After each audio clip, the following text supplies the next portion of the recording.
बिस्मिल्लाहिर्रहमानिर्रहीम। आज का हमारा टॉपिक है section 171 PPC,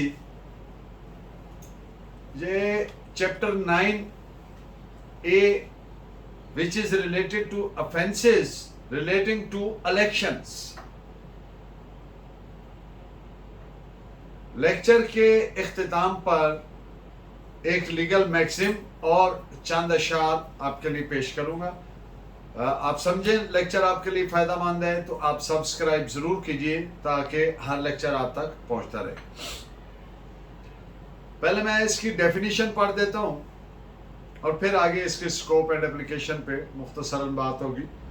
candidate means a person who has been nominated as a candidate at any election and includes a person who, when an election is in contemplation, holds himself out as a prospective candidate thereat, provided that he is subsequently nominated as a candidate at such election.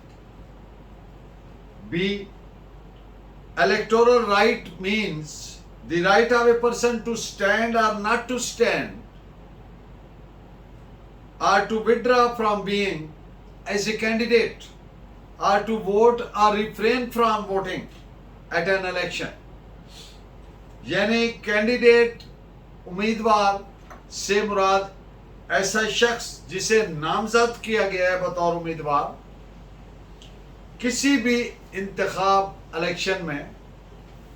इसमें वो शख्स भी शामिल है जो election जो होने वाले हैं मुतवक्को हैं, तसव्वुर में हैं और इन कंटेम्पलेशन, वो अपने आप को होने वाले इलेक्शन में उम्मीदवार कहे तो वो भी इसमें शामिल है, बशर्ते कि वो बाद में इलेक्शन में बतौर नाम उम्मीदवार नामजद हो। बी. इलेक्टोरल राइट, इंतखाबी हक से मुराद किसी शख्स का इलेक्शन में खड़े होना या ना खड़े होना, या खड़े होकर विड्रा कर लेना और इलेक्शन में वोट डालना या ना डालना, ये इलेक्टोरल राइट है, हर शख्स की मर्जी पर मुनहसर। इसमें लफ्ज उम्मीदवार जिसने विड्रा कर लिया हो, अब ऐसा कोई उम्मीदवार जो खड़ा हुआ और लेटर ऑन उसने अपने आप को अपना कैंडिडेचर विड्रा कर लिया, वापस ले लिया, तो वो भी उम्मीदवार की डेफिनेशन में आएगा। इसमें आप जजमेंट इस पॉइंट पे नोट फरमाएं। AIR 1964 पंजाब 209 DB का फैसला है। उम्मीदवार का कैसे पता चलेगा उम्मीदवार कि ये उम्मीदवार है इलेक्शन में, कैंडिडेट? बेसिकली जो डिटर्मिनिंग फैक्टर है वो कैंडिडेट का खुद अपना फैसला है। इससे फर्क नहीं पड़ता कि कौन उसको कैंडिडेट तस्वर कर रहा है, मान रहा है, नहीं मान रहा है, क्या है। जब कैंडिडेट ने ये डिसाइड कर लिया कि उसने इलेक्शन लड़ना है तो वो कैंडिडेट है कानून की नजर में। हाँ, बाद में उसको एक जो गिवन प्रोसेस है उसमें नॉमिनेट होना जरूरी है। इन पॉइंट्स पे नोट फरमाएं। AIR 1955 supreme court page 775। Nominate, नामजद करना, उम्मीदवार को नामजद करना इलेक्टोरल राइट की डेफिनेशन में नहीं आता। इस पे जजमेंट नोट फरमाएं। AIR 1970 supreme court 2097। इलेक्शन लड़ना या ना लड़ना वगैरह का जो हक है, ना तो ये कॉमन लॉ राइट है, ना ये कोई स्टैट्यूटरी या फंडामेंटल, ना ये कोई फंडामेंटल राइट है, बल्कि ये क्रिएशन ऑफ स्टैट्यूट है which is subject to certain limitations.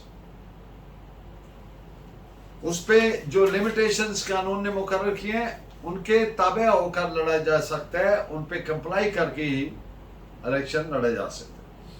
This is reported as AIR 1952 supreme court page 64। इसमें इलेक्शन की जो लफ्ज, इलेक्शन की जो टर्म इस्तेमाल हुई है, ये बड़े वाइड कोनोटेशन में, वसीम मानी व मफहूम में इस्तेमाल हुआ है। جس میں تمام تر الیکٹورل پروسیجر انکلوڈڈ ہے. طریقہ کار جتنا بھی ہے انتخابی وہ الیکشن لفظ کی جو ٹرم ہے اس میں شامل تصور ہوگا، جس کے تحت کوئی الیکشن جیتتا ہے یا ہارتا ہے، کاغذات نامزدگی کا قبول ہونا یا مسترد ہونا وغیرہ وغیرہ سب اس میں شامل تصور ہوگا. This is reported as AIR 1952 supreme court page 64. آج کا لیگل میکسم ہے لیٹن زبان میں اس کے سمپلی انگلش میں بول دیتا ہوں. A transaction between two parties ought not to operate to the disadvantage of a third party.